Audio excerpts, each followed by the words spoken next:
A fourth child passed away in hospital on Saturday evening. ENC reporter, that's Yanke Tolme, is at the school for us this morning.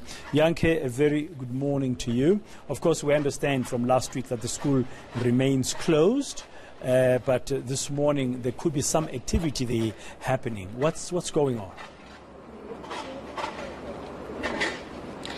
Well, Dan, there's definitely still a sense of shock and deep sadness outside the school here this morning.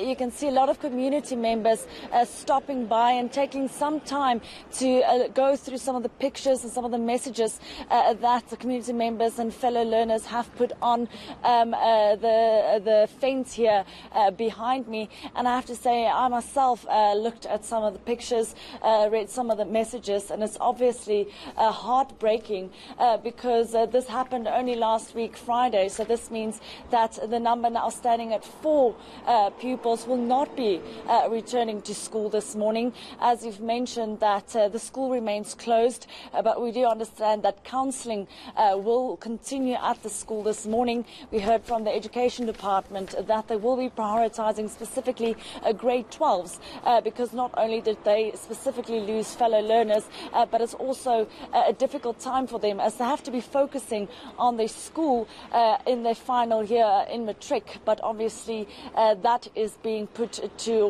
to a halt for now as they're still trying to deal with what happened here last week. Well, trying to deal with what happened on Friday, a fourth child dying over the weekend. An investigation is still underway from what we understand, Yanke, to exactly what caused the collapse. Yes, it still remains unclear. We do understand that the Department of Labour is taking a look, and even the Department of Education have engineers on scene to take a look at the structure, and not only to determine what exactly happened on that day, but to assess the rest of the building here at the school to ensure that it is safe for schooling to continue. We do understand that the Department of Labour will then issue an exemption notice for certain parts of the school that will be safe enough to use so that schooling can continue at some point, but then it will be some time before we can get answers about how this walkway could just have collapsed, taking the lives of these 4 pupils. And as you've mentioned, about 20 learners are still recovering in hospital, some of them still with horrific injuries that they still have to deal with. For example, we do know that the 4th pupil succumbed to their injuries only a couple of days later after the incident took place. So there's still a lot of concern around some of these pupils who are in hospital, and hope that they would make a full recovery.